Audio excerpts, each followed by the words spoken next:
World's biggest astrology community in Tamil. Online Astro TV, வாழ்வின் வெளிச்சம். Online astro டிவியை கண்டு மகிழுங்கள்.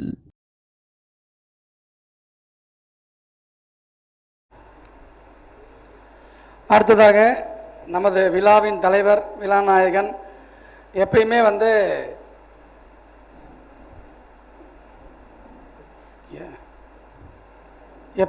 பார்த்தீங்க அப்படின்னா தங்கப்பாண்டியன் ஐயா அப்படின்னு ஒரு வார்த்தை கேட்டாவே ஜோதிட உலகம் ஒவ்வொருத்தரும் மிகவும் எதிர்பார்க்கக்கூடிய விஷயம் அவருடைய ஸ்பீச் தான்.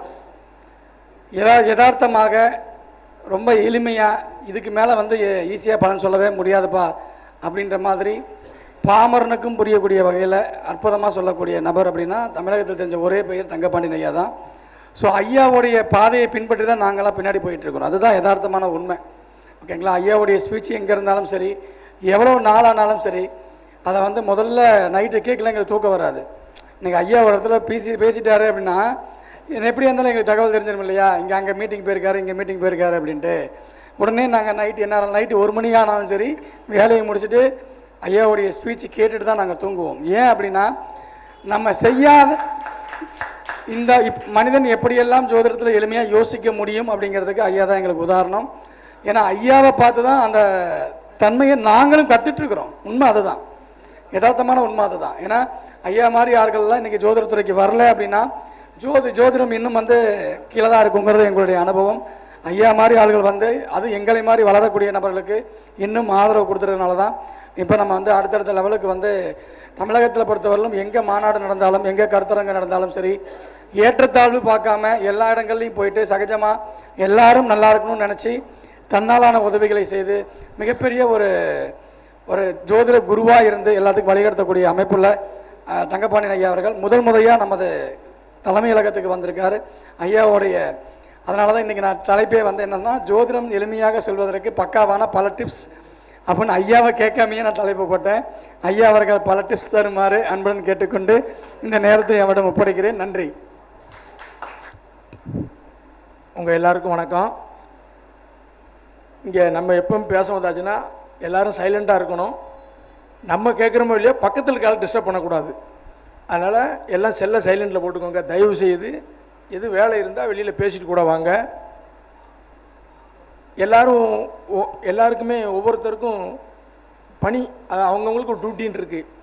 அதை இன்றைக்கி விட்டுட்டு அந்த வரையில் செல் அடிக்க பார்த்தீங்களா, அதான் இருக்கவே கூடாது. சைலண்டில் போடுங்க. அது என்னென்னு கேட்டிங்கன்னா அடித்தவொடனே இவங்க இந்த எழுதுறதை போட்டு அங்கே என்னவோன்னு பார்ப்பாங்க. செல்ஃபோன் தானே அடிக்கின்னு இருக்காது, சிந்தனை செதறும். நீங்கள் வேலையை போட்டு வந்திருக்கீங்க, வந்ததுக்கு 2 பாயிண்ட் வேணுமா வேண்டாமா? வேணும். ஜோதிடர் அப்படின்னா நீங்கள் சும்மா வளர முடியாது.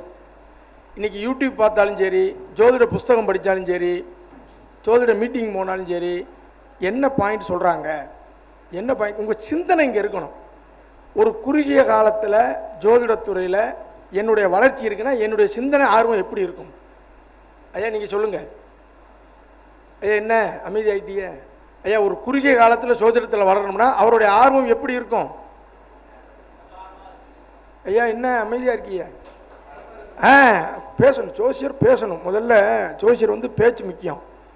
பாருங்கள், இந்த லாபன்யான்னு ஒரு அம்மா பேசுனாங்களா பார்த்தீங்களா? அவங்க எவ்வளவு அந்த பாயிண்ட் சொன்னாங்க. யாராவது கை தட்டினீங்களா? நீங்கள் அவங்க ஒரு ஆள் பேசி முடித்த உடனே கை தட்டினா அடுத்து எப்படி பேசுவார்? பேசி முடித்த உடனே தட்டும் போதே இப்படிங்க போங்க, அடுத்து எப்படி வருவார்? என்ன முத்து பண்ணேன். அம்மா எவ்வளவோ டிப்ஸ் கொடுத்தாங்க. இடையில நானே 4 தடவை கிளாப் பண்ணேன். நீங்கள் எதுக்காக சொல்கிறேன்னா அது உற்சாகத்தை கொடுக்கும். அதாவது மாறி மாறி சொல்கிறேன், உங்கள் சிந்தனை இங்கே இருக்கணும். இதை தாண்டி வேறு பக்கம் போகக்கூடாது. ஜோசியத்தில் சீக்கிரம் வந்துடலாம். உங்கள் ஆர்வமும் சிந்தனையும் இதில் கம்மியாக இருந்தால் ஒரு ஆள் சொல்கிறாரு 25 வருஷம் படிச்சுக்கிட்டு இருக்கேங்காரு. அப்பவுமே வயசு 70, இன்னும் ஒரு 5 வருஷம் படிக்கணும் தம்பிங்காரு. 80 எப்போ ஜோசியம் சொல்ல? யாருக்கு சொல்ல போகிறீங்க? என்ன மேலவத்தில் போயா? நான் சொல்ல புரியுதா இல்லையா? அப்போ எந்த துறையில் இறங்கினாலும் கவனம் ரொம்ப அவசியம். எனக்கு இந்த ஜோதிடம் அப்படின்னு வந்துட்டாலே ஜோதிடம் சொல்கிறவங்க, ஜோதிடம் பேசுகிறவங்க, ஜோதிட புத்தகம், இந்த ஜோதிடம் சம்மந்தமான ஒரு சின்ன ஒரு காணொளி வந்தாலும் கவனமாக கேட்பேன். அது பெரிய ஆள் பேசுகிறாரு, சின்ன ஆள் பேசுகிறாருலாம் கிடையாது. பேசக்கூடியவங்க சொல்லக்கூடிய கருத்து எப்படி இருக்குது? அண்ணாச்சி இங்கே கவனிங்க. என்ன விஷயம்? இங்கே கவனிக்கணும். 5 பேரை கெடுத்துரும். அதுதான் சொல்லிக்கிட்டே இருக்கேன். இப்போ ஒரு கலை நிகழ்ச்சி நடக்கும் பாருங்கள், சைலண்ட்டாக இருக்கும். நீங்கள் விஜய் டிவியில் கலை நிகழ்ச்சி பாருங்கள், சினிமா கலை நிகழ்ச்சி நடக்கும், ஒரு பின்ட்ராப் இருக்காது. ஆனால் ஜோதிட நிகழ்ச்சியில் அது வரமாட்டேங்குது.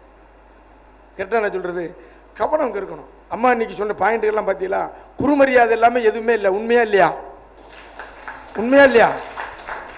இப்படி இடையில பேசும்போது கை தட்டினீங்கன்னா கலகலப்பாக இருக்கும். பேசுகிறவங்க கூட 2 பாயிண்ட் கொடுப்பாங்க. அவர் சொல்ல சொல்ல அப்படியா இருக்கும், அப்படியா அப்படின்னு ஒரு ஆள் அப்படிங்கிற அவன் என்ன செய்வாங்க, பேசுகிறவங்களுக்கு ஆர்வம் இருக்காது. பேசி முடித்தவொன்னே கை தட்டக்கூடாது. போப்பா போப்பா போப்பான்னு என்ன சொல்கிறீங்க, பேசும்போது கை தட்டணும். அப்படின்னா அவன் என்ன செய்வான், சரி இன்னும் 2 சொல்லலைன்னா நமக்கு சங்கடமாக போயிடும், யோசனை பண்ணி 2 சொல்லிக்கிட்டே இருப்பான். இதெல்லாம் டெக்னிக்கு. கரெக்டானாச்சு. இந்த விழா நடத்துகிறவருக்கு ஒரு கைதட்டல் போடுங்க. இப்படி ஒரு ஃபங்க்ஷன் ஏற்பாடு பண்ணி என்னைய கோயில்பட்டிலேருந்து இங்கே வர சொல்லி பேச வச்சு 2 கருத்தை கொடுக்காருல்ல. இதுக்கு முன்னாடி இந்த லாபம் லாவண்யாமான்னு சொன்னேன், நல்லா பேச்சு. இன்றைக்கி முதல் பேச்சா தாயி? இன்றைக்கி தான் முதல் பேச்சா? ஃபஸ்ட் பேச்சு. நீங்கள் பெரிய ஆளாக வருவீங்க தாயி. ஆமாம், 100% வருவீங்க. ஆமாம். ஏன் அப்படின்னா முதல்ல பேசுறதுக்கு துவங்கணும், பயப்படக்கூடாது. நிறைய பேர் படிச்சுட்டு சொல்கிறதுக்கே வர்றதில்லை. ஒரு நபர் சொல்கிறாரு, முத்துப்பாண்டியனா நான் நல்லா தெளிவாக பலன் சொன்னா தான் சொல்லுவேன்ட்டாரு. என்னைக்கு சொல்ல, என்னைக்கு சொல்ல? அவங்க வீட்டம்மா சொல்லுது, இது ஜோசியம் சொல்லி இவற்றை போய் பேசிக்கிட்டு இருக்கீங்களே எங்கே அந்த அம்மா. புரியுதா? சொல்ல பழகணும். தப்பாக சொல்கிறோம், ரைட்டாக சொல்கிறோம், அது 2வது. எனக்கு இந்த ஜோதிட விஷயத்தில் யாருனாலும் எனக்கு ஆர்வமாக இருக்கிறவங்கள பிடிக்கும். ரொம்ப இன்டெலிஜெண்ட்டாக இருக்கவங்க, திருத்தமாக செய்கிறவங்க எனக்கு ரொம்ப பிடிக்கும். அந்த வகையில் ஒரு குறிப்பிட்ட நபர்களை நான் ஒரு லிஸ்ட்டு வச்சுருக்கேன். அதில் மணிகண்டராஜ் அண்ணனும் அதில் எப்பவுமே நான் அவர் முன்னாடியும் சொல்லியிருக்கேன், வேலையிலையும் பேசியிருக்கேன். அவர் ஒரு ஆத்மார்த்தமாக செய்வார். இது முத்துப்பாண்டியனுக்கு தெரியும். நான் பல நேரம் அவரை சந்தித்தாலே அண்ணன் எப்படி இருக்காருன்னு கேட்பேன். அவர் கேட்கும்போது ஒரு தும்மல் வந்திருக்குமே, தும்மல் வந்திருக்கும். ஆமாம், என்னென்ன போன் அடிச்சுடுவேன். அப்போ நான் ஏன் அப்படின்னா, நாம் மட்டுமே நல்லா இருக்கணும், அடுத்தவன் வரக்கூடாதுன்னு நான் என்றைக்கும் நினைக்க மாட்டேன். புரியுதா? எந்த காலத்தில் நினைக்க மாட்டேன். எல்லாரும் ஒன்றோட இருக்கணும், எல்லாரும் வரணும், இதுதான் நம்மளுது. எனக்கு ஒரு மார்க்கெட் இருக்குது, மவுசு இருக்குங்கிறதுக்காக நான் யாரையும் தரக்குறைவாவோ தாழ்த்தியோ பார்க்கவும் மாட்டேன், பழகவும் மாட்டேன். உங்களுக்கும் தெரியும், மணிகண்டையாவுக்கும் தெரியும். என்றைக்கும் ஒன்றோட இருக்கணும். நமக்கு கிடைக்க வேண்டியது தன்னால் வரும். சரியா? சரி. இப்போ பாருங்கள், ஒரு காலகட்டத்தில் தங்கப்பாண்டினா எல்லாருக்கும் தெரியும், ஆள தெரியாது. எனக்கு கேது தசை நடக்கும்போது இந்த ஜோதிடத்துறையில் வந்திருக்கேன். 2012 தான் படிக்க ஆரம்பித்தேன். என்றைக்கு சொன்னாலும் ஒன்றோட தான் இருக்கும். என்னுடைய குறுகிய காலம், அனுபவம் கம்மி. என்னை பெரியால் நடிச்சிடக்கூடாது. எனக்கு தெரிஞ்சது ஒரு சில விஷயங்கள் தான். இந்த துறைக்கு நான் புதியவன்.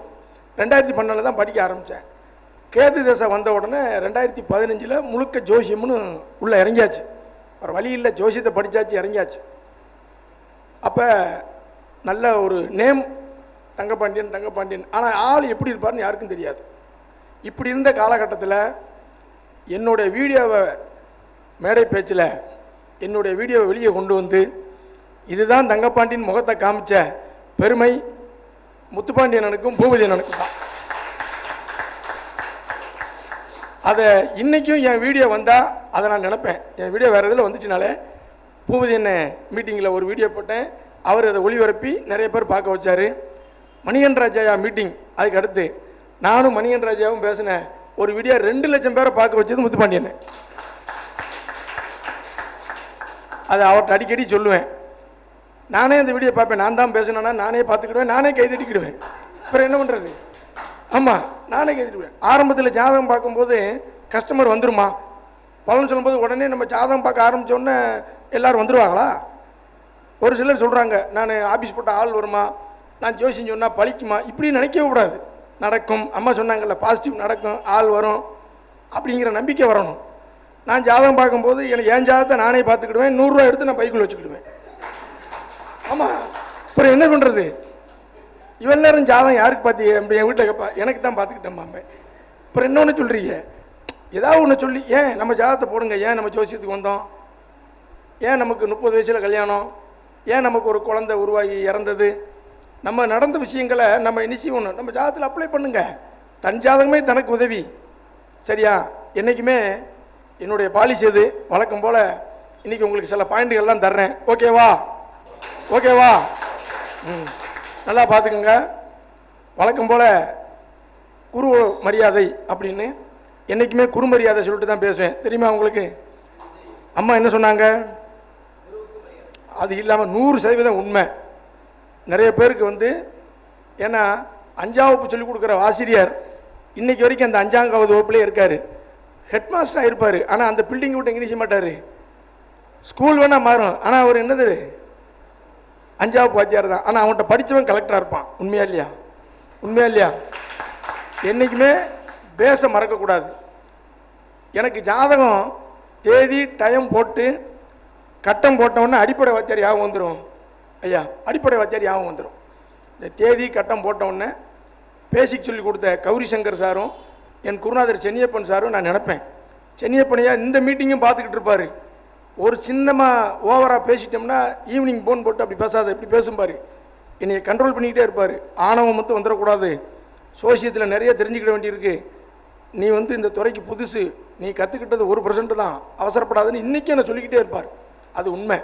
தெரியுங்கிற நோக்கத்தில் நமக்கு எல்லாமே தெரியுங்கிற நோக்கத்தில் ஒரு புத்தகத்தை எடுத்தால் ஒரு விஷயம் வராது. உண்மையா இல்லையா?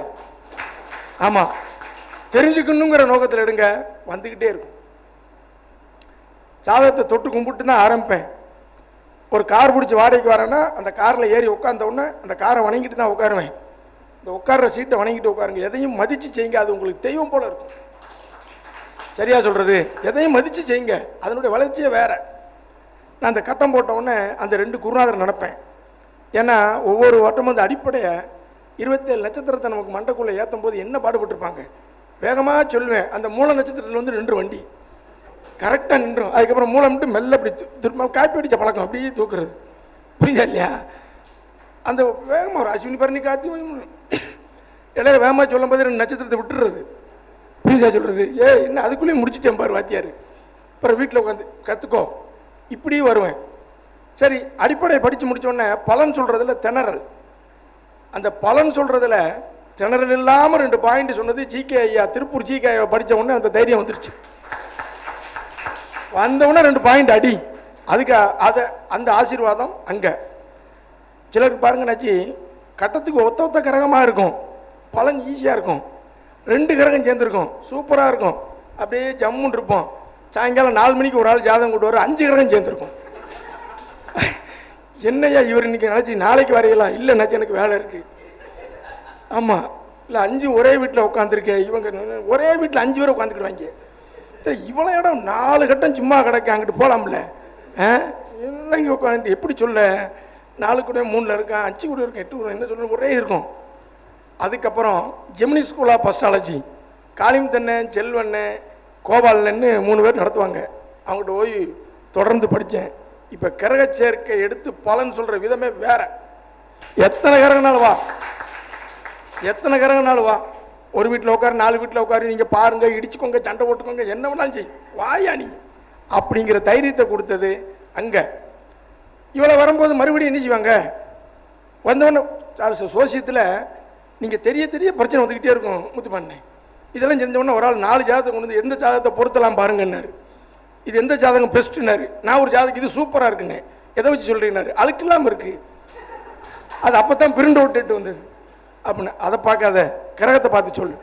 கடையில் பார்த்து சொல்லி பொருத்தம் போடுறதில்ல, தெரியல என்ன செய்கிறது, சமாளிச்சாச்சு.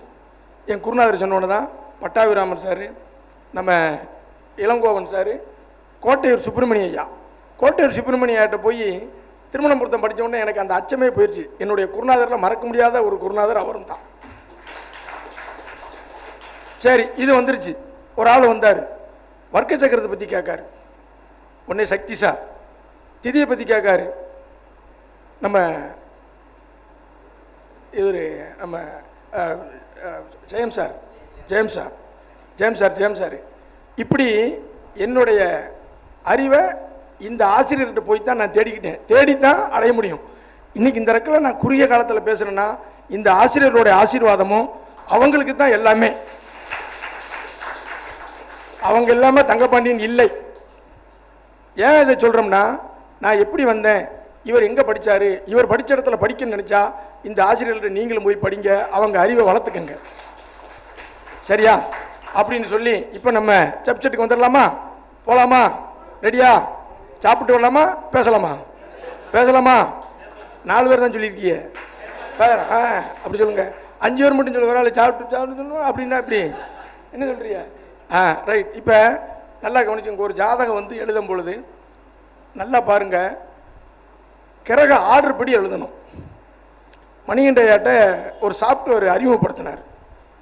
அவர்கிட்ட இந்த சாஃப்ட்வேர் செல்ஃபோனில் அறிமுகப்படுத்தியிருக்கேன். கரெக்டாக நினச்சி அதில் பாருங்கள், கிரக ஆர்டர் படி கரெக்டாக இருக்கும். ஐயா யாரும் வாங்கியிருக்கீங்களா? ஆமாம். எந்த சாஃப்ட்வேர் வாங்கினாலும் கிரக ஆர்டர் படி இருந்தால் உங்களுக்கு நல்லாயிருக்கும். ஆர்டர்னால் என்னென்னா வரிசையாக யார் யார் எது எது வரிசையாக இருக்கும். அதில் என்னென்னா இவர் ஒரு அட்வான்ஸு ப்ளஸ் பாயிண்ட் என்னென்னா கோச்சார கிரகங்கள் வெளியில் இருக்கும். பார்த்துருக்கீங்களா? ஆமாம். நீங்கள் பலன் சொல்லும்போது ஒரு கிரகம் எங்கே உட்காந்துருக்கு, கிரகத்துக்கு பலன், அது வாங்கின ஆதிபத்திய பலன், அது நின்ற சார பலன், கோச்சாரத்தில் அது மேலே போகிற பலன், இவ்வளவும் எடுத்து சொல்லிட்டீங்கன்னா பலன் தெளிவாக இருக்கும். அப்போ இது முதல்ல சொல்ல முடியுமா? படித்து முடித்த உடனே இவ்வளவும் சொன்னால் யார் வருவாங்களா? ஐயா ஐயா இது இத்தனையும் சொல்லணும்னா யார் வருவாங்களா? முதல்ல கிரக பலன், ஒரு வீட்டின் அதிபதி ஒரு இடத்துல உட்காந்ததுக்கு பலன், அப்புறம் பார்த்த பலன். நம்ம ஒன்றொன்னா நம்ம என்ன செய்யணும்? அப்டேட் பண்ணணும். நான் சொல்ல புரியுதா? இப்படி ஒரு ஆர்டர் படி எழுதிக்கங்க. சில சாஃப்ட்வேரில் ஆர்டர் இல்லைன்னா அந்த ஸ்புடம் பார்த்து ஆர்டர் பண்ணிக்கங்க. சரியா சொல்கிறது? எழுதும் போதே ஆட்சி இருக்கா, உச்சம் இருக்கா, நீச்சம் இருக்கான்னு பார்த்துக்கங்க, பரிவர்த்தனை இருக்கான்னு பார்த்துக்கங்க. ஐயா புரிஞ்சா? பரிவர்த்தனைனா என்ன? வீடு மாதிரி உட்காந்துக்கிறது. ஒரு கிரகம் இன்னொரு வீட்டில் அந்த வீட்டில் பரிவர்த்தனை இருக்கான்னு பார்த்துக்கணும். பரிவர்த்தனை பெற்ற கிரகம் பலம் பெற்றதுக்கான ஆட்சி பெற்றதுக்கான பலனை கொடுக்கும். இதெல்லாம் நீங்கள் பார்த்துக்கணும். எது ஆட்சி, எது உச்சம், எது நீச்சம், எது வக்கனம், இதெல்லாம் நீங்கள் செட் பண்ணிவிட்டு ஆரம்ப தசை இருப்பு எவ்வளவு, அடுத்து 2வது தசை என்ன, 3வது தசை என்னன்னு பார்த்துக்கிட்டே வரணும். ஒருத்தருக்கு கல்வி பருவத்தில் வரக்கூடிய தசை எத்தனாவது தசை? எத்தனாவது தசை? 2வது தசை. ஒரு சிலருக்கு 3வது தசை. அந்த தசை இருப்பு கம்மின்னா அப்போ அந்த 3வது தசை திருமணத்துக்கு கல்விக்கு வரும். ஒரு மனிதன் 45லேருந்து 60க்குள்ளே அவங்க சம்பாதிக்கக்கூடிய வயசு. 45லேருந்து ஐயா தூக்கம் வந்துருச்சா? 45லேருந்து அந்த காலகட்டம் தானே யோக காலகட்டம். ஐயா ஐயா கருதானே? அப்போ அந்த நேரத்தில் யார் தசை நடத்துகிறா? அந்த தசை லக்கணத்துக்கு யோகியா, அந்த தசநாதனுக்கு எப்படி இருக்குங்கிற விஷயங்கள் எல்லாம் நீங்கள் பார்த்துக்கணும். இப்போ தான் பலன் சொல்கிறதுக்கு ஈஸி. வயசு போடாமல் நீங்கள் போகாதீங்க. ஒரு ஜாதகம் வந்தால் வயசை போடுங்க. அந்த வயசுக்கு தகுந்த மாதிரி பலன் எடுத்து சொல்கிறதுக்கு என்ன செய்யணும்? தெரியணும். ஆரம்பத்தில் ஒரு ஜாதகம் வந்துச்சு என்னுடைய ஸ்டார்டிங் பீரியடில். பையன் பேரில் பையன் எது இடங்கடம் வாங்க போகிறான். நான் தம்பி பையன் 3 மாதம் ஆகுது தம்பி, நான் எங்கே இடம் வாங்குவான் ஐயா? அதுக்கப்புறம் தான் பார்த்தேன், ஆஹா வயசை பார்க்கல. தன்னைத்தானே திருத்திக்கிறது தான் முதல் ஜோசியம் சொல்லும்போது நல்லா கவனிச்சுக்கோங்க. நான் செஞ்ச தவறை கூட நான் ஒத்துக்கிறேன். பற்றிங்களா? நான் இப்படி தான் சொன்னேன்னு நான் சொல்லவே இல்லை. இயல்பு தான் என்றைக்கும் ஜெயிக்கும் சார். மேக்கப் அரை மணி நேரத்துக்கு ஒருக்க, ஆனால் நேச்சர் என்றைக்கும். நான் என்றைக்கா பவுடர் போட்டு பார்த்துருக்கீங்களா? அப்புறம் இப்படி தடுவாடு சரியாக போச்சு, அவ்வளோதான். என்ன சொல்கிறீங்க? என்ன சரி தானே? பேர் தான் தங்க பாண்டி, ஆனால் தங்கம் இல்லை என்ன? ஆமாம், இயற்கை உண்மையை சொல்லணும் என்றைக்குமே. ஃபேக்ட்னா அதுதான். அப்போ ஜாதகம் பலன் சொல்கிற போது சொல்லத்தான் திருத்த முடியும். ஒரு ஜாதகத்தை சொல்லிக்கிட்டு இருக்கேன், இம்மா 4ஆம் இடத்துல ராகு, 4ல் ராகு நிற்கிது, 5ல் சனி நிற்கிது, 8ஆம் இடத்துல குரு நிற்கிது அப்படின்னு சொல்லிட்டு வரேன். அந்த ஏமா நிப்பாட்டு தம்பி நிப்பாட்டு. நேற்று ஒரு ஆளுக்கு ஜாதகம் பார்த்தேன், 8ல் குரு உட்காந்துருக்குன்னு சொன்னான், நீ நிற்கிது இங்கே அப்படின்னுச்சு. அவர் 8ல் குரு உட்காந்துருக்காரு அப்படின்னு சொல்லுதான். 4ல் ராகு உட்காந்துருக்காருன்னா நீ நிற்கிது இங்கே உட்காந்துருக்கா நிற்கிதான். சரி இனிமேல் நம்ம இப்படி மாற்றி சொல்லணும் அப்படின்ட்டு 4ல் ராகு 8ல் குரு உட்காந்துருக்குன்னு சொல்லலாம், நிற்குன்னு சொல்லலாம். புரியுதா? புரியுதா சொல்கிறது? நிறைய விஷயங்கள் தெரிஞ்சுக்கணும். இப்போ செவ்வாய்க்கிழமை பிறந்திருக்காரும்போ, அவர் நைட்டு பிறந்திருப்பார், விடிஞ்சா என்னது புதன். செவ்வாய் கிடையாது, தப்பாக போட்டுன்றோம். இப்போ என்ன அனுபவத்தில் நைட்டு பார்த்தேம்மா செவ்வாய், விடிஞ்சா புதன். கரெக்டுங்க. இப்படியெல்லாம் இதெல்லாம் எங்கே தெரிஞ்சுக்கிறது? சொன்னா தானே வரும். ஏதோ சொன்னா தானே வரும். இப்படி பலன் சொல்லிக்கிட்டே வந்தீங்கன்னா அது அனுபவத்தில் இருக்கும். சரி, ஒரு ஜாதகம் ராஜயோக ஜாதகமா? இந்த ஜாதகம் ஜெயிக்குமான்னு ஈஸியான ஒரு 4-5 பாயிண்ட் தர்றேன். நீங்களும் சாப்பிட போகணும். நானும் எனக்கும் 15 நிமிஷம் தான் டைம் கொடுத்துருக்காரு. சரியா? 5 நிமிஷம் தானே? 10 நிமிஷமா? 1 மணி நேரமா? ஐயோ சரி, நல்லா பாருங்கள், ராஜயோக ஜாதகம் ஒரு ஜாதகத்தை பார்த்தா எப்படி அடிக்கிறது? நீங்கள் ஒரு நல்ல கிரகம் மட்டுமே நல்லது செய்யும் நீங்கள் பார்த்துக்கிட்டு இருப்பீங்க, அங்கே கெட்டவன் செஞ்சுக்கிட்டு இருப்பான். யார் செஞ்சுக்கிட்டு இருப்பான்? கெட்டவன் செஞ்சுக்கிட்டு இருப்பான். நிறைய நீங்கள் அனுபவத்தில் நிறைய நீங்கள் பார்க்கணும். என் விதிகள்லாம் வித்தியாசமாக இருக்கும், சொன்னீங்கன்னா நச்சுன்னு இருக்கும். உண்மையா இல்லையா? என் வீடியோவை பார்த்தீங்கன்னாலே தெரியும், அவ்வளவு விஷயங்களும் நச்சு நச்சு நச்சுன்னு இருக்கும். என்ன முத்துப்பாண்டி நான் சொல்கிறது கிளியராக இருக்கும். அதை நீங்கள் என் அனுபவம், என் குரு ஆசீர்வாதம் நல்லா பார்த்துங்க. ஒரு ஜாதகம் ராஜயோக சாதமா, இந்த ஜாதகம் ஜெயிக்குமா? கஷ்டப்படுறதே சொல்லிவிட்டு இருக்கக்கூடாது. என்னாச்சு, நீங்கள் 24 வயசில் கீழே விழுந்தீங்களா? 32 வயசு வரும்போது ஒரு போலீஸ் ஸ்டேஷன் போய் அடி வாங்கினீங்களா? ஆமாம். என்ன நல்லது சொல்லுவான் பார்த்தா சுற்றி சுற்றி இதிலே நிற்கக்கூடாது. ஒரு இதாவது அடுத்த ஸ்டெப் என்ன சொல்லணும்? சிரமங்கிறது எல்லாருக்கும் உண்டு சார். சிரமத்தினுடைய விதி வேறு. ஒரு ஆள் வியாதியால் கஷ்டப்படும், ஒரு ஆள் கடனால் கஷ்டப்படும், ஒரு ஆள் எதிரியால் கஷ்டப்படும். ஆனால் நாம் ஜெயிப்போமாங்கிற விஷயத்தை மட்டும் நம்ம தெளிவாக பார்க்கணும். சரியா? Right, note the point. ஒன்றுக்கு மேற்பட்ட கிரகங்கள் பாதிக்கப்பட்டால் அந்த ஜாதகம் ராஜயோக ஜாதகம். எழுதிங்க. எப்படி அப்படின்னு கேட்டிங்கன்னா, நீங்கள் கேட்டுக்கோங்க. வீடியோ பார்த்து எழுதிக்கிறீங்களா? இந்த வீடியோ போட்டு விடுவீங்களே, அதை பார்த்து எழுதிக்கங்க. முத்துப்பாண்டனுக்கு நன்றி சொல்லியிருங்க. கேட்டா? ஆமாம், இந்த பாயிண்ட் கிடைக்கல. ஒரு கிரகம் வக்கரம்னு வச்சுக்கோங்க. 2 கிரகம் வக்கரம், 3 கிரகம் வக்கரமான்னு பாருங்கள். கெட்ட கிரகத்துக்கு இன்னொரு கெட்ட கிரகம் ஜோடி தேவை. ஒரு ஆணுன்னு இருந்தால் என்ன வேணும் ஜோடி? பெண்ணுன்னு இருந்தால் என்ன வேணும் ஜோடி? வேணுமா வேண்டாமா? வலது கால் இருந்தால் வலது கைன்னு இருந்தால் இருக்குல்ல, அது மாதிரி ஒரு கிரகம் வக்கரம் பெற்றால் இன்னொரு கிரகம் வக்கரமாக இருக்கான்னு பாருங்க. 2 கிரகம் 3 கிரகம் வக்கரம் பெற்ற ஜாதகங்கள் உயர்நிலையில் இருக்கின்றன. போட்டு பாருங்க. இப்போ என்ன செய்வீங்க? வக்கர கிரகத்தை போய் அப்போ நமக்கு இன்னொரு கிரகம் வக்கரம் வேணுமா? யார்கிட்ட கேட்டு வாங்குறது? புரியுதா? ஒரு ஆளுக்கு சனி பகவானை பற்றி மகிமைகளை சொன்னேன். என்னங்க ஒன்று என்ன, அப்போ எனக்கு 2 சனியை போடுங்கண்ணே. சனி பகவான் இவ்வளோ நல்லது இருக்கானே, அப்போ இன்னொன்று கொஞ்சம் சைடில் போட்டு விடுங்கண்ணே. அப்பெல்லாம் போட முடியாதப்பான்னு. புரியுதா? ஜாதகம் நம்ம பயன்படுத்திட்டேன்னு வைங்க. ஒரு நபர் சொல்கிறது, ஜாதகம் பார்த்து எனக்கு அச்சமாயிருச்சு, அந்த ஜாதகத்தை கொண்டு எங்கள் பாட்டி வீட்டில் வச்சுட்டு வந்துட்டேன் அப்படின்ட்டார். என்கிட்ட ஜாதகம் பார்த்தோன்னா மறுநாள் 50 கிலோமீட்டர் போய் எடுத்துகிட்டு வந்து பைண்டிங் போட்டு இன்னொரு பிரிண்ட் அவுட் போட்டு வச்சுருக்காரு. நாம் சொல்லக்கூடிய விதம் எப்படி இருக்கணும்? எப்படி இருக்கணும்? ஊக்கமாக இருக்கும். சரியா? அதே மாதிரி மறைவு ஸ்தானங்களில் 3 கிரகங்கள் 2 அல்லது 2க்கு மேல் மறைவு ஸ்தானங்களில் கிரகம் இருந்தாலும் சோதனைகளை மீறி அந்த கிரகம் அந்த ஜாதகர் வெற்றி காண்பார். நிறைய பேருக்கு பாருங்க, 3 8 12 கூட்டுங்க, 3 4 கிரகம் இருக்கும், சூப்பராக இருப்பாங்க. எடுத்து பாருங்க. உண்மையா இல்லையா சொல்லுங்க. உண்மையா இல்லையா சொல்லுங்க. யார் விஐபி ஜாதகம்னாலும் பாருங்க, மறைவு ஸ்தானம் கிரகம். அது என்ன? அதுக்கு தான் அவன் என்ன சொல்றான்? கெட்டவன் கெட்டிடில் கெட்டிடும் ராஜயோகம்னு சொல்றான்.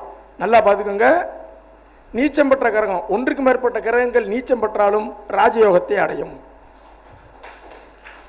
புரிஞ்சதா? கெட்ட கிரகம் 1க்கு மேற்பட்டது இருக்கான்னு பாருங்க. அதனால் ராஜயோகம், யோகங்கள்ல என்ன யோகம்? அது ராஜயோகம்னா என்ன? ராஜயோகம்னா என்ன? கேட்டு சொல்றீங்களா? ஜோசியம் படித்தவங்க யாராவது உங்களுக்கு தெரிஞ்சவங்க இருக்காங்களா? கேட்டு சொல்றீங்களா? அதாவது என்னங்க ஐயா, எதிர்பாராத உயர்வுங்க ஐயா. எப்படி? ஐயா நேற்று வரைக்கும் ஊரை சுற்றிக்கிட்டு இருந்தான், இவன் இப்படி வந்துட்டான். இங்கே இருந்தான் பாருங்க, ஒரு கட்சியில் சேர்ந்து பெரிய ஆள் ஆகிட்டான். சாதாரணமான தொழில் வச்சு பெரிய ஆள் ஆகிட்டான். படிப்பு கம்மி, லட்சமாக ராஜயோகம்னா கீழே அவனை கழிச்சு சமுதாயமே கழிச்சு தள்ளிடும். ஆனால் அவன் பெரிய ஆள் சமூகத்தில் வந்து சேவை செய்கிறதா ராஜயோகம். புரியுதா? தகுதிக்கு மீறின யோகங்களை அது என்ன செய்யும்? அது ராஜயோகம். புரிஞ்சுதாங்க ஐயா? ஐயா புரிஞ்சதா? சரி, நல்லா பார்த்துக்கோங்க. அதே மாதிரி ஒரு ஜாதகத்தில் 8 11 அதிபதிகள் பலம் பெற்றால் பெரும் செல்வந்தர். ஐயா பணவரஸ்தானம் என்னது? 2 5 8 11. இதில் 1க்கு மேற்பட்ட 2 நார்மலான பணம், 5 அது அடுத்த லெவல், 8 அடுத்த லெவல், 11. அது மாதிரி 9 11 அதிபதிகள் பலம் பெற்றால் இவர் பிற்காலத்திலும் ஏதோ படிச்சுக்கிட்டே இருப்பார். யாருக்காவது 9 11 பலம் பெற்றவங்க பாருங்க, படிச்சுக்கிட்டே இருப்பாங்க. 60 வயசு 70 கல்வி தொடர்ந்து கல்வி என்ன செய்யும்? இருந்துக்கிட்டே இருக்கும். ஐயா போட்டுக்கிட்டீங்களா? ஐயா போட்டுக்கிட்டீங்களா? போட்டாச்சா? சரி, நல்லா பாருங்க. 5 9 11 5 9 11 ஒருவரை ஒருவர் எங்கிருந்து தொடர்பு கொண்டாலும் ராஜயோகம் உண்டு. என்ன உண்டு? ராஜயோகம் உண்டு. கண்ணை மூடிட்டு சொல்லுங்க. என்ன கண்ணை மூடிட்டு சொல்லுங்க. அதுக்காக கண்ணை இறுக்கி மூடிட்டு போயிடக்கூடாது. அது அறுதிட்டு சொல்லணும். இதெல்லாம் நம்ம ஒரு பலனை சொல்லியிருப்போம், டக்குன்னு என்ன செஞ்சிருவாங்க, வாழ்க்கையில் என்ன செஞ்சிருவாங்க, மேலே வந்துடுவாங்க, கட கட கடன்னு வந்துடுவாங்க. பலம் பெற்ற 12ஆம் அதிபதி, பலம் பெற்ற 12ஆம் அதிபதி அப்படின்னா என்னென்னா 12 கூடையவர் ஆட்சி உச்சம் பெறுறது, 12 கூடையவர் திரிகோணங்களில் உட்காந்துட்டாருன்னா அந்த ஜாதகருக்கு ஒன்றுக்கும் மேற்பட்ட வருமானங்கள் உண்டு. என்ன உண்டு? ஆமாம், பிரான்சஸ் 3-4 வருமானம் இருக்கும். ஐயா என்ன இருக்கும்? எத்தனை வருமானம் இருக்கும்? 4 இருக்கும், 5 இருக்கும். யாரை வேணாலும் பார்த்துக்கங்க. என்னடா இப்படி இருக்கே, நமக்கு ஒன்றுமே இல்லைன்னு நீங்கள் நினச்சிடாதீங்க. வந்தே தீரும். என்ன செய்யும்? வந்தே தீரும். தனஸ்தானத்தில், தனஸ்தானம்னா என்ன கரெக்டாக சொல்கிறாங்களே? தனஸ்தானத்தில் இப்படியா? ஒரு ஆள் இப்படிங்காரு, சாரி சாருங்க, இப்படி தனஸ்தானத்தில் நல்லா பாருங்க, செவ்வாய், சனி, குரு இவர்கள் இருக்க யாராவது ஒருத்தர் வருமானம் வெளியூரில், வருமானம் வெளியூரில். ஏங்கய்யா இங்கே இருப்பார் ஒரு ஆள், அவர் தயாரிக்கிற பொருள் எல்லாம் இங்கே இருக்கும். தமிழ்நாடை விட்டு எங்கேயாவது வெளியில் போய் விற்று அங்கேருந்து காசு வந்தாலும் அந்த வருமானம் என்னது? வெளியூர் தான். எங்கள் ஊரில் ஒரு ஆள் செவ்வாயும் சனியும் 2ல் கடலை மிட்டாய் தயார் பண்ணுறாரு. ஃபுல்லாக ஒரு பீஸு கூட வீட்டில் கூட அவர் கடலை மிட்டாய் வாங்குறது இல்லை. பம்பாய் போயிடுது. எங்கே போயிடுது? பட்டாசு தயார் பண்ணுறோம், தீப்பெட்டி தயார் பண்ணுறோம், எல்லாம் எங்கே போகுது? இங்கே டெக்ஸ்டைல் தயார் பண்ணி எக்ஸ்போர்ட் போகுது. வெளிநாடு போய்த்தான்னு கிடையாது, இங்கே இருந்துக்கிட்டு வருமானம் எங்கே இருக்கும்? வெளியூரில். வருமான ஸ்தானத்தில். ஏன் சார்? அப்போ லாஜிக் வேணும் இல்லை? லாஜிக் வேணுமா வேண்டாமா? அப்போ தானே மனசில் நிற்கும். லாஜிக் வேண்டாமா? 5 பேர் தானே கேட்டிருக்கீங்க, இன்னும் 3 பேர் கேட்கல. சரி, அதாவது எப்படின்னா அவுட்ரு பிளானட்டு செவ்வாய், சனி, குரு, தூரதேச அவுட்ரு பிளானட்டா அது போய் வருமான ஸ்தானத்தில் இருக்குது. தூரதேசக்காரன் போய் வருமானத்தில் உட்காந்துட்டான். அப்போ வருமானம் எங்கேருந்து? வருமானம் எங்கேருந்து? வருமானம் எங்கேருந்து? அவ்வளோதான். இப்படி பலன்னு சொன்னால் இப்படி ஞாபகம் இருக்கா? மனசில் இருக்கா இல்லையா? ஐயா இருக்கா? போதுமா? இன்னும் வேணுமா? மேட்ரு போதுமா? இன்னொரு ஆள் போதுங்க, யாரோ போதுங்க. மனசில் ஞாபகம் இருக்குல்ல? இப்போ சொல்லுவாங்க, நான் என்ன சொல்லுவோம்னா, இப்போ இதே அந்நிய கரகம் குடும்பஸ்தானத்தில் இருக்குது, 7ஆம் இடத்துல இருக்குது. அப்போ நமக்கு திருமணம் அந்நியமா உறவுலையா? அந்நியமா உறவுலையா? ஐயா அந்நியனா? அந்நியன் கிடையாது, வேற, சொந்தத்தில் இல்லாமல் வேற. இப்போ யாருக்கா 2 செவ்வாய் பாருங்கள், உங்கள் குடும்பத்தில் உங்கள் சொந்தத்தை விட்டு வெளியூரில் சம்மந்தம் பண்ணீங்களா? ஆமாம்பாங்க. சரி, சூரியன், புதன், சுக்கிரன் இது எல்லாம் இன்னர் பிளானட்டா? ஐயா முக்கூட்டு கிரகமா? இன்னர் பிளானட்டா? இது 2ஆம் இடத்துல இருந்துச்சுன்னு வைங்க. இப்போ என்ன சொல்லுவீங்க? வருமானம் எங்கே? பக்கத்துலையே, உள்ளூர்லையே. சரி, 7ஆம் இடத்துக்கு தொடர்பு கொள்ளுது. அப்போ இவங்க சொந்தத்தில் திருமணம் பண்ணியிருப்பாங்களா மாட்டாங்களா? அப்போ நீ கேட்கணும், சார் உங்கள் அம்மா அப்பா சைடில் உங்கள் குடும்பத்தில் சொந்தத்தில் 2-3 பேர் சொந்தத்திலே கட்டியிருப்பாங்க, அல்லது உள்ளூரில் இருக்கும். ஐயா புரிஞ்சதா? ஐயா எப்படி? சரி, விபத்துன்னு சொல்லக்கூடிய இடம் எந்த இடம்? 6ஆம் இடம், 8ஆம் இடம். இது சிறு விபத்து, அது கொஞ்சம் பெரும் விபத்து. இதுலேருந்து கொஞ்சம் எக்ஸ்ட்ரான்னு தெரியாது. இங்கே வந்து அவுட்ரு பிளானட் இருந்தால் விபத்து எங்கே நடக்கும்? இன்னர் பிளானட் நடந்தா இப்படியே கன்வெர்ட் பண்ணிக்கலாமா? சரி, பூமி மனைனா என்ன பாவம்? என்ன பூமி மனை என்ன சாப்பிடணுமாங்க? எந்த பாவம்? 4ஆம் பாவம். இங்கே சூரியனும் இருக்குது, செவ்வாயும் இருக்குது. அப்போ இவர் ப்ராப்பர்ட்டி எங்கே வாங்குவார் சொல்லுங்க?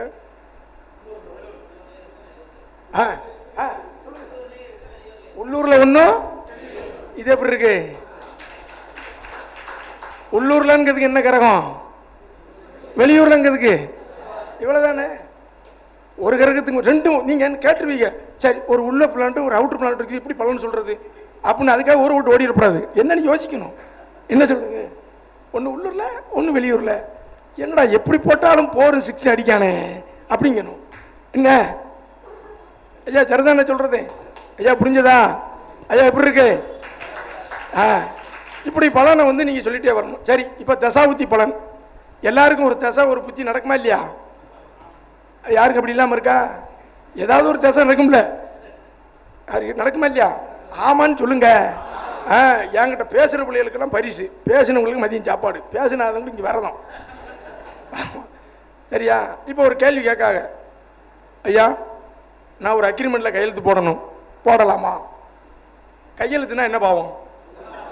நீங்கள் இந்த இடத்துல என்னென்னா லக்கணத்துக்கு 3, சந்திரனுக்கு 3, இதுக்கு 3ன்னு ஒன்று ஒன்றா பார்த்துட்டு பலன் சொல்ல முடியாமல் இருக்கக்கூடாது. ஒரு ஆள் ஜாதகம் கொண்டு வந்து கொடுக்காரு ஒரு நண்பர்கிட்ட, அவர் 20 நிமிஷம் ஆச்சு எழுதிக்கிட்டே இருந்தார். கொண்டு வந்த 2 வாழைப்பழத்தை அவனே சாப்பிட்டான். சார் நீங்கள் வாழைப்பழம் வச்சுருந்தீங்க இல்லைண்ணா, சார் 20 நிமிஷம் ஆச்சுன்னு ஒன்றும் சொல்லலை, மணி பண்ணுறேன் நானே சாப்பிட்டேன், தோல் இருக்குது சார், அதை நீ வச்சுக்கோ. புரியுதா? ஏதாவது பேசணும், டக்கு டக்கு டக்கு டக்குன்னு பேசணும்.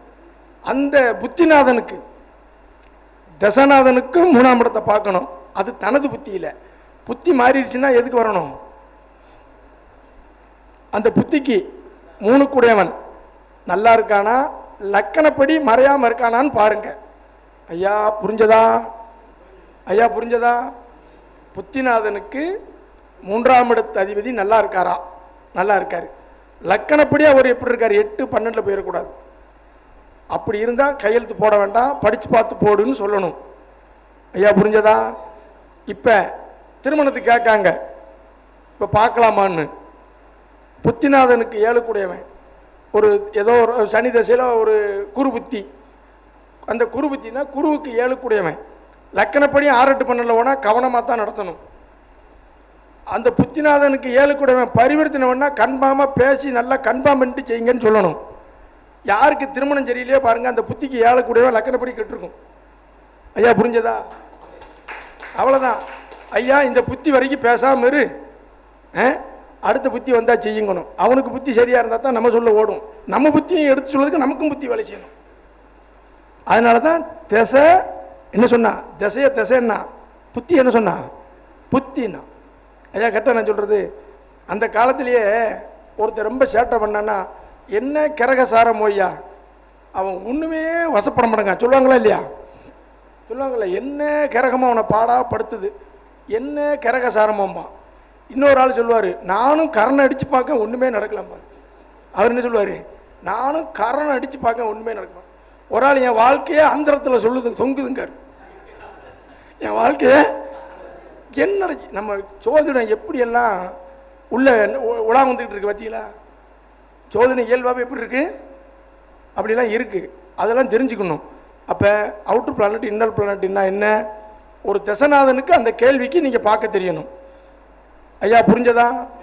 ஐயா புரிஞ்சதா? ஐயா எப்படி இருந்துச்சு இன்னைக்கு விஷயம்? என்ன கேட்டாலும் நீங்கள் அதுக்கு பார்த்துக்கோங்க. இப்போ கல்யாணம் ஆகி ஒரு 10 வருஷம் நல்லா இருக்காங்க, 11ஆவது வருஷத்தில் மன கஷ்டம் வருது. அப்போ அந்த 11ஆவது வருஷத்தில் வரக்கூடிய தசா புத்திக்கு பாருங்கள் 7ஆம் இடம் கெட்டிருக்கும். ஒரு ஜாதகத்துக்கு ஒரு ஆளுக்கு வந்து 7 கூடையவர், அந்த தசநாதனுக்கு 7 கூடையவர், புத்திநாதனுக்கு 7 ரெண்டையுமே நீங்கள் பார்த்துக்கலாம். தசைக்கு பார்க்கும்பொழுது தனது புத்திக்கு பாருங்கள். புத்தி வந்தோன்னா புத்திக்கு போங்க. அது திருமணம்னா 7ஆம் இடம், வீடு மனை வாங்கன்னா, பொருளாதாரம்னா ஒரு ஆளுக்கு வந்து திசைக்கு, அதாவது ஒரு ஆளுக்கு வந்து சனி தசை சனி புத்தி, அதுக்கு 2 கூடையவன் லக்கணப்படி 12. சார் இந்த தசை வந்தவொடனே ஒரு பொருளாதார வரையும் வந்துச்சானே. ஆமாம் சார்னாரு. கொஞ்சம் வெளியூர் போங்க சார் வருமானம் வரும்னு, அதுதான் பிளான் பண்ணுறேன்னாரு. முடிஞ்சு வச்சா? தெளிவாக பலன் சொல்லுங்கள், லாஜிக்கோடு சொல்லுங்கள், தெரிஞ்சுக்கணும் முயற்சி பண்ணுங்கள். என்னுடைய அனுபவம் கம்மி தான், ஆனால் என்கிட்ட படிக்கிற ஆளுகள்லாம் பாருங்கள், என் ஸ்டூடெண்ட்டை கேட்டு பாருங்கள், எக்ஸ்பீரியன்ஸ் ஆனெல்லாம் வந்து என்கிட்ட வந்து படிக்கும். எனக்கு தெரிஞ்சதை நான் சொல்லி கொடுத்துருவேன். எல்லாரும் வளரணும், எல்லா ஜோதிடரும் கௌரவமாக இருக்கணும், எல்லாரும் அந்தஸ்தாக இருக்கணும். வாழ்க ஜோதிடம், வளர்க ஜோதிடர் ஒற்றுமை, வறுமையில்லா ஜோதிடர்கள் வேண்டும். ஐயா சீக்கிரமாக முடிச்சிட்டாருன்னு நான் நினைக்கிறேன்.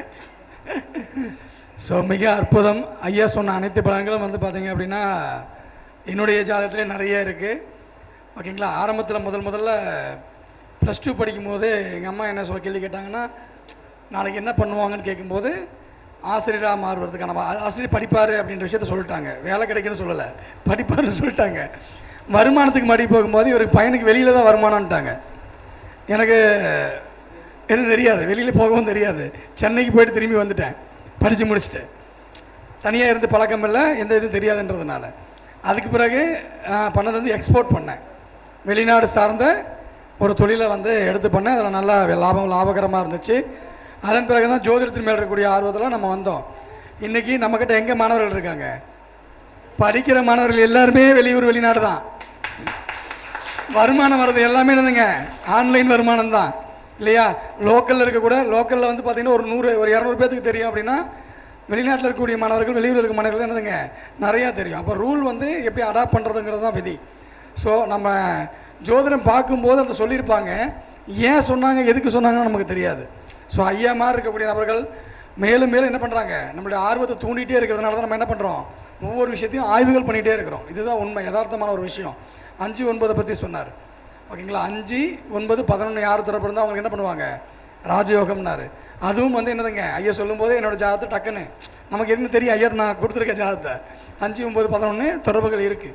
இப்போ ஜாதகம் என்பது வலிமையான இருக்கும்போது எந்த திசாபுத்தி நடந்தாலும் என்னதுங்க, அந்த இயல்பான விஷயங்கள் உங்களுக்கு கிடைக்க போகுது.